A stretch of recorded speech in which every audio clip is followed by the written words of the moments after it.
Winning on the back of a full defensive effort is something brand new for these 2024 Rams, and I gotta say, it looks damned good. That win over the Raiders on Sunday is also win number 79 for Sean McVay, tying him for most all-time in Rams history. On today's episode of First and Tuna, we're going to take a look at that and its significance, how the Rams won behind defense and plays that stood out, some unsung heroes finally getting their roses, and also we're going to take a look at our NFC rivals' least favorite team in Rams fans' opinions, the Santa Clara 49ers, and the social media dumpster fire that is happening after they lost to Kansas City as well, right after we honor Deion Sanders. They gave me my theme music!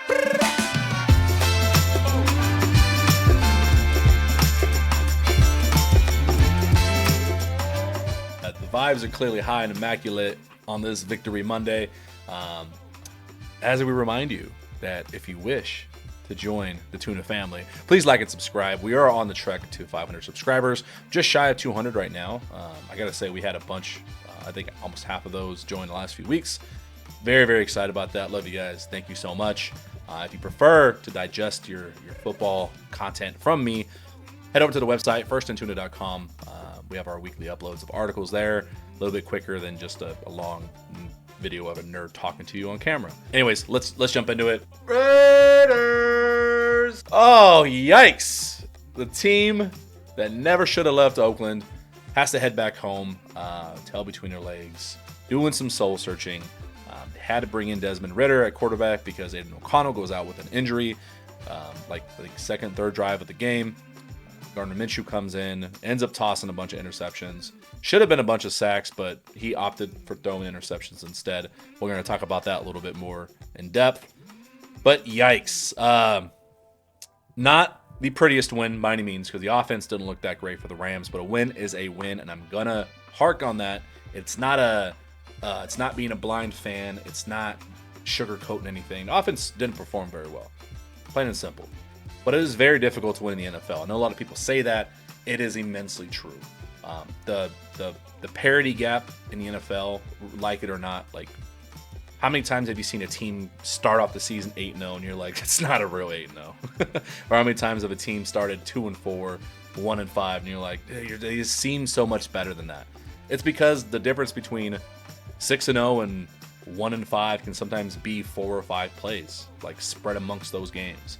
So being able to win, the big positive, like the narrative you can't get away from, is the fact that this young defense has gotten better over the last few weeks. They've been enforcing pressure.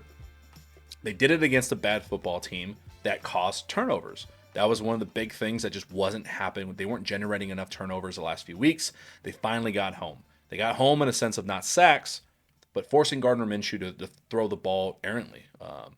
Like literally, if he decided to probably be what Aiden O'Connell would and just hold on to the ball and eat the sacks, might have been a career day for guys like Byron Young and Jared Verse.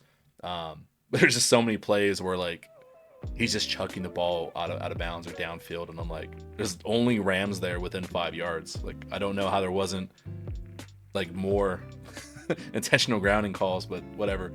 But yeah, like a win is the win. The 2-4. Caused 4 turnovers, did not allow a single touchdown the entire game. Like, regardless of how you want to talk about the game or you're unhappy with certain details, that's a huge plus. That's a huge benefit moving forward. They are going to be able to carry this momentum into the Thursday night game against the Vikings. And it's nice and it's positive, especially considering that the rest of the NFC West is not looking that great. Arizona Cardinals won last night in a really low-scoring game against the Chargers. The Niners are trending downwards, and those were the preseason darlings. People crown them as going to the Super Bowl. The Rams beat them. They also are very banged up and injured. Rams are only about 1 or 2 games out of the divisional race. Yeah, speaking of which.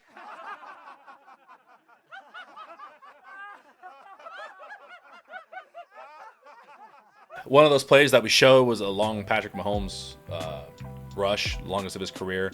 Niners fans are up in arms because they think, oh, it's bullshit because it's like the fake slide and run that Kenny Pickett did a few years ago. It's not. Your defense let up, and he made a good play and juked. So this is kind of encapsulating how poorly it is going up there for them right now. That's what I do, yeah. Yeah, that's what you do. You waste time. You do stupid shit. all the time. You know, this is what I care about. This is what you care about. Care about something better. Care about yourself, maybe. Care about me, the people who are keeping you alive. Now it's getting loud on Twitter for guys like this to say, should they fire Shanahan? Dude, it's bad. It's bad for them up there. And it's like, shit like this makes, like, the reason I bring it up on a Rams podcast, one, they're divisional rivals. Two, it's like, talk about lack of conviction from a fan base. I got to call United fans out. Things go, but you have a bad stretch, like, and you guys just fall apart and you want to run another coach out of town. Like, I know the Harbaugh situation was a lot different a few years back, but I'm starting to get some of that feelings that, like, you guys are going to end up running Shanahan out of town and he's going to go be an OC somewhere and do phenomenally. That's just my opinion. But yeah, like, they're in a bad stretch, like a historically bad stretch, injury-wise, and just bad luck, and they want to burn the entire house down, and it's like, you can't, I don't know, you can't do that as a fan base.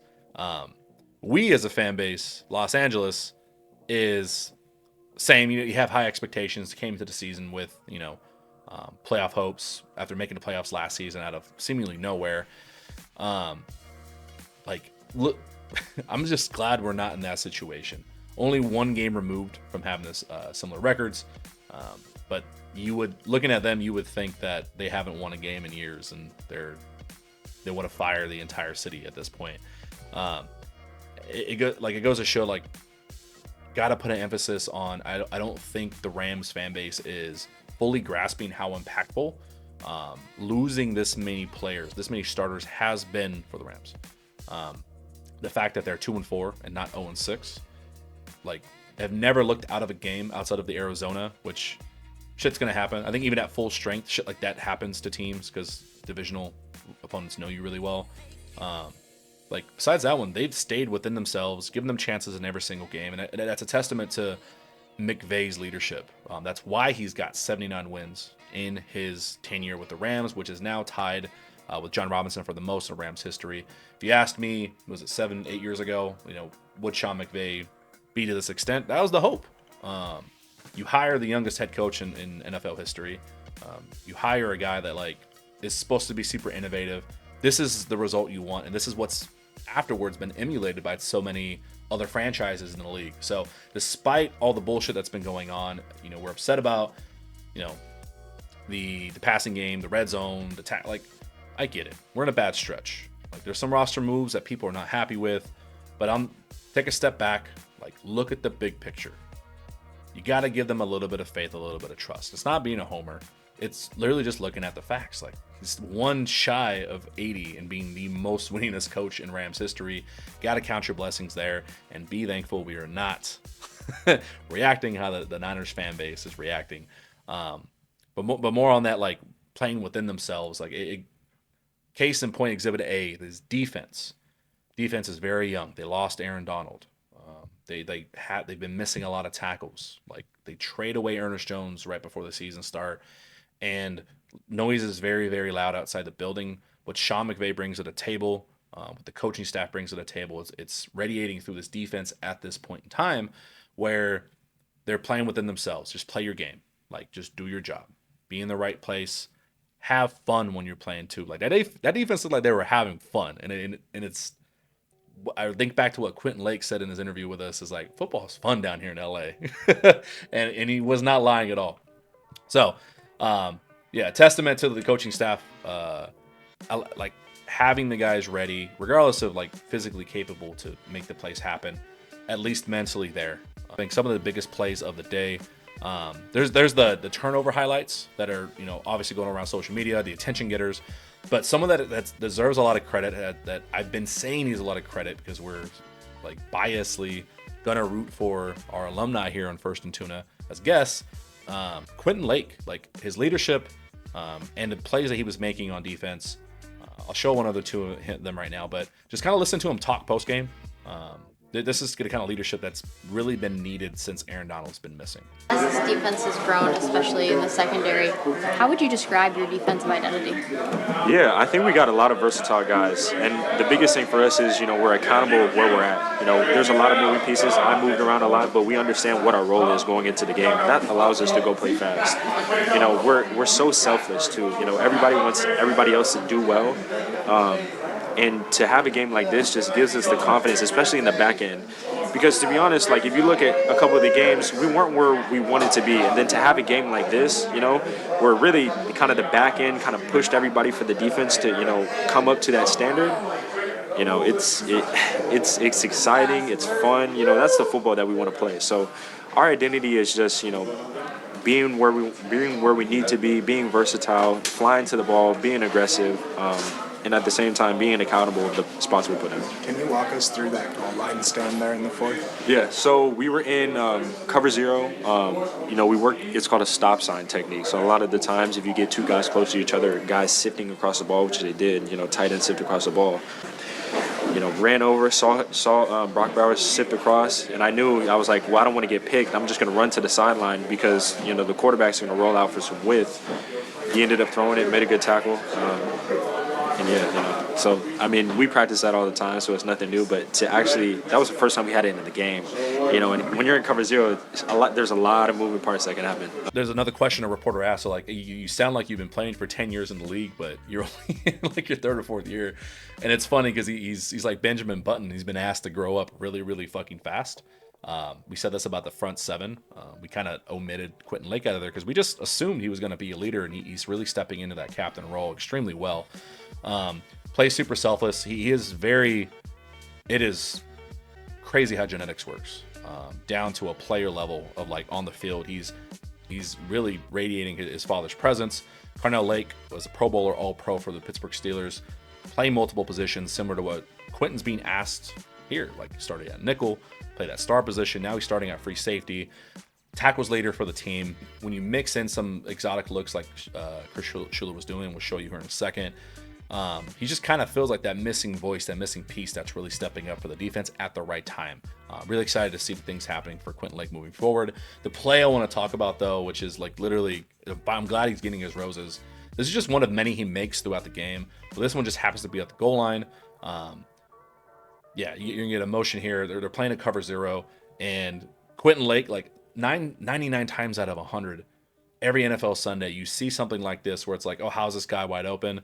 Wide receiver rub route here at the top, and like safety can't get there. Quentin Lake sprints from midfield, runs around his defender, runs around the receiver just to get to the sideline and meet Brock Bowers, who is not an easy tackle. Like, that's a large man, one of the best tight ends in the league as a rookie already, and completely stuffs him, like almost for no gain. That's a touchdown saver. I believe that that's a 99% like success rate that you see in the NFL so often. Shout out to Quentin, making a lot of tackles like that. Keep it up. This defense is thriving because of his improvements. Other big highlights, Kobe Durant's big day outs. If you ever listen to Kobe Durant talk, man, he just seems like just a fun guy. Like, just seems super happy-go-lucky, crazy energetic. To see him have success like this is really, really cool. He had an interception early, which really shifted the momentum for the Rams because they were not playing well at the beginning.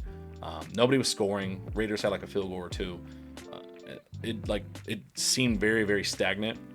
Kobe Durant gets his interception. Rams turn around, score on Kyron Williams, another rushing touchdown for Kyron on the season. And then on the next drive, you get the Cam Curl scoop and score off a Kobe Durant sack, man. Like, that's insane. And based on that right there, like, I'm gonna reference Mr. Jim Youngblood's biggest fan Twitter account here. Does a great job of, like, in the moment, like the second a play happens, I can look at this guy's Twitter and he immediately already has a breakdown, which is insane how fast he is. Like this, like you kind of look at the variation happening here. I think this is a third down, but Chris Shula's willingness to not just be like, okay, this is our defense the first few weeks and this is what we're gonna do, and just do it, like, and just will it. Especially after the bye before the bye against Green Bay, he started mixing in a lot of exotic looks. starting throwing in some variations, some DB blitzes, some virus zone blitzes, to mask where some of their weaknesses are, and they've paid off. Like this is the coming out party from that emphasis of the changes that they made. Like on this play, the fact that there's 2 DBs in the backfield at the quarterback, that's insane. That's a huge risk. That's a huge gamble that you're taking. Hits home in the biggest of ways. Jared Verse right now is top 5, and according to this ESPN analytic, when it comes to pressure rate.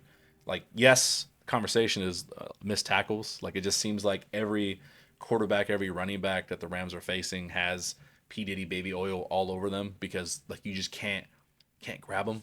Like, I don't know what's happening, but the fact that Jared Verse is just causing so much pressure. One of his pressures directly impacted that first Kobe Durant interception. It's like insane, like how good this guy is, how good Byron Young is. Like this front 7 is doing good things. It's just not always going to come together. Us as fans, unfortunately, we have to be patient. It's not fun. It's not easy to do.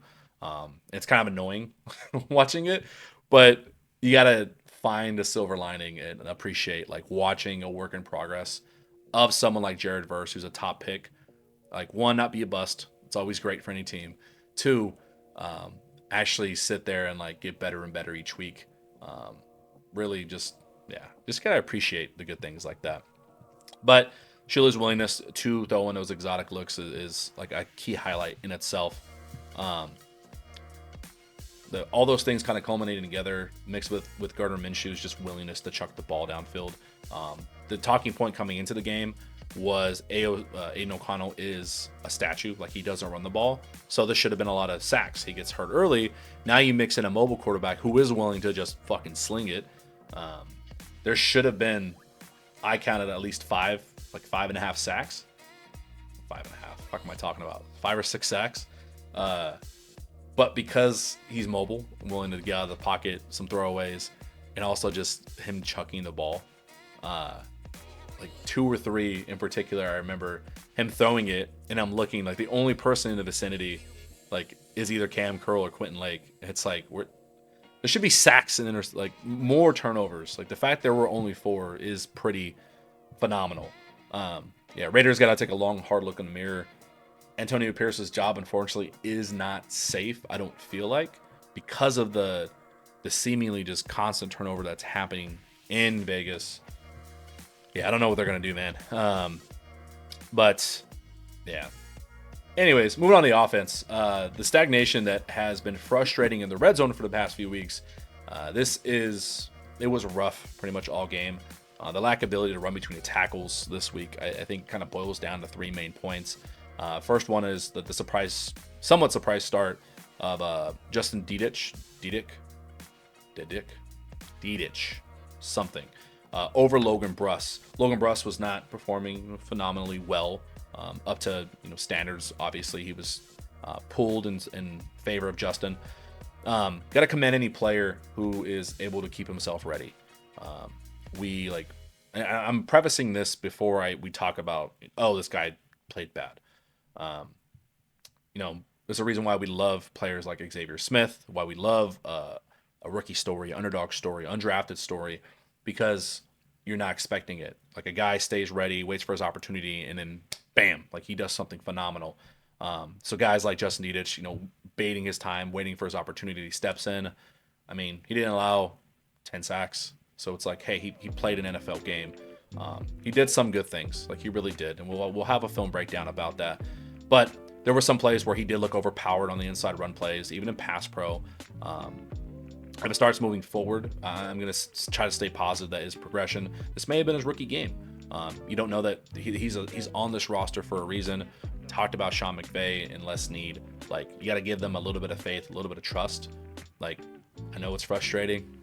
I get it. I feel it. But you got to remember, it's hard when you lose starting linemen.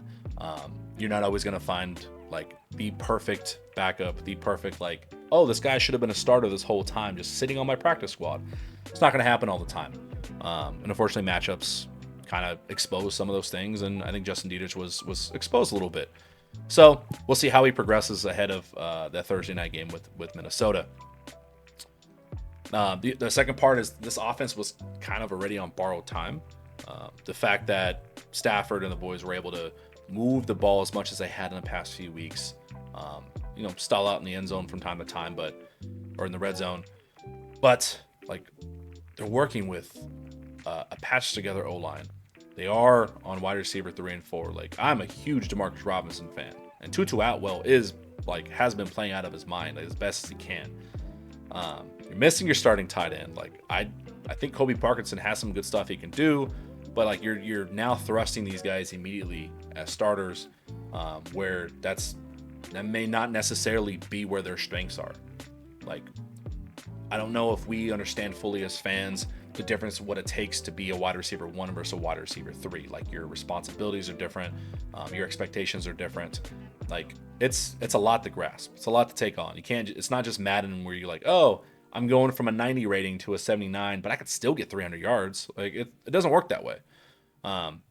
So like I said, I think we're underselling the importance of like missing guys, and the fact that they are getting some wins and doing some good things, and it just seems like they're right there. The offense has been on borrowed time, man. Like, not cut them some slack, but fuck, we gotta temper expectations a little bit. Shout out to Stafford for keeping this team fucking moving as he has this year.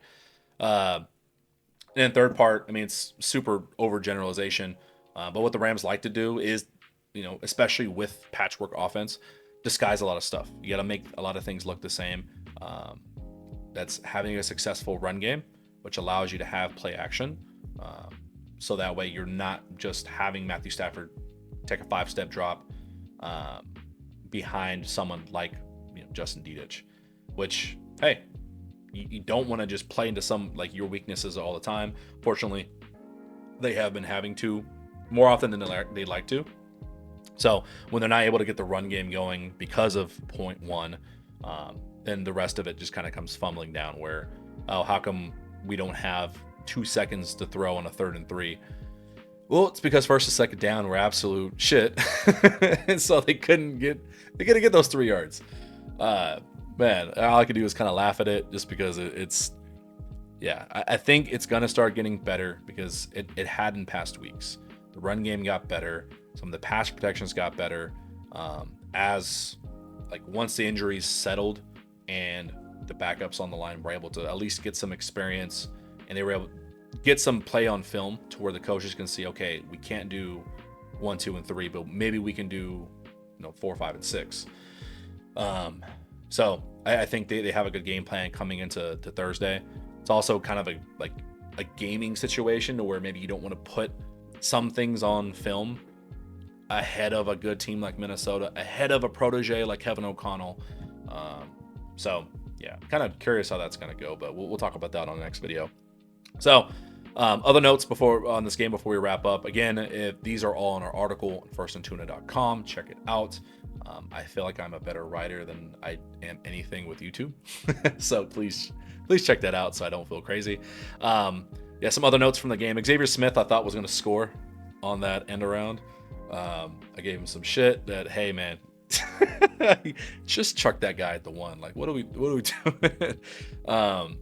If he scored that, would have been very obnoxious online. I gotta say, it's extremely rewarding and fun to watch on Sundays when 2 guys in particular that have been on this channel, Xavier Smith and Quentin Lake, are doing really fucking good things every Sunday.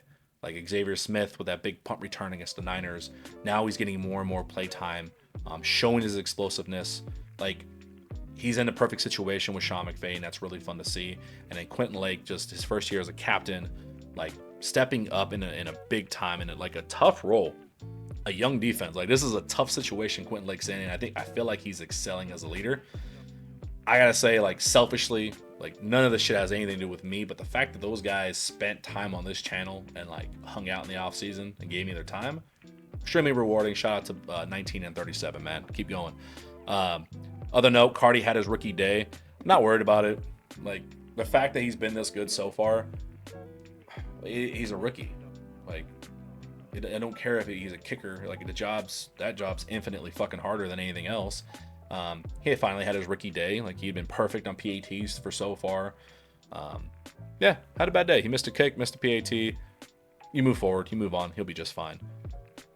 Poor tackling has still been a constant, but thanks to, like I said, again, Quentin Lake for constantly just being there to clean up. There was a bunch of tackles this game where it looks like there's going to be more than 3 or 4 yards gained, then all of a sudden he's making a tackle after their running backs tried making some moves. Yeah, poor tackling just on the defensive line and the linebackers in particular too. Like there was a Braden Fisk, looked like he was blowing up the running back as he's getting a handoff, and he just bounces off of him. I think Jared Verse and Byron Young both missed tackles for loss. It's like it almost feels like the yips at this point that we thought it was kind of an epiphany. It's like, okay, this shit doesn't happen to anybody. Like they'll figure it out by next week. And then it happened again. And we're like, okay, they'll figure it out next week. And now we're in week 8, and it's still happening. At some point, it's just gonna click, and it's gonna be scary, kind of like the turnover situation. It just clicked. So when that does happen, and Jared Verse and Byron Young start accumulating a lot of sacks because it just flips one day, it's gonna be good. But until now, they got to shake these yips, man. It's really weird. And then, like my last note, like it really is. I don't know if I'm finding the right words to talk about it, but the Rams playing within themselves, like being true to what they do, playing their version of football, like regardless of whether you feel it's good or your opinion on it, it's better than what's being put out. And like I'm gonna use Carolina for an example, when everything is just every week has the opportunity to be just like a shit show. Like guys, no one's in the right place, no one's like open. It just seems like it's like you don't even want to watch the game. Week in and week out for the Rams, like they're playing their brand of football that it's almost like survival. Like this has to be for a reason. Like obviously they're not going to have Matthew Stafford sling it 50 times. We're going to be sitting here pissed off that they're doing that. Yeah, it's something has to be said. I'll find better words for it about them playing the way that they have been. I'm just happy, grateful that we have a competent team. That's all I gotta say. The most competent 2-4 team in NFL history. Let's put it that way. That is pretty much what I got for you guys. I'm not doing a huge film breakdown this week just because of the quick turnaround. Honestly, I didn't know how to allot time properly to do 3 videos before Thursday's game, so I don't want to do that. I'm just going to do 2, this one, and then we're going to do the preview ahead of Thursday Night Football, which will come out tomorrow, which will be Wednesday morning. I'm Big Tuna from the First and Tuna podcast. Go Rams, and I will see you guys for Thursday Night Football.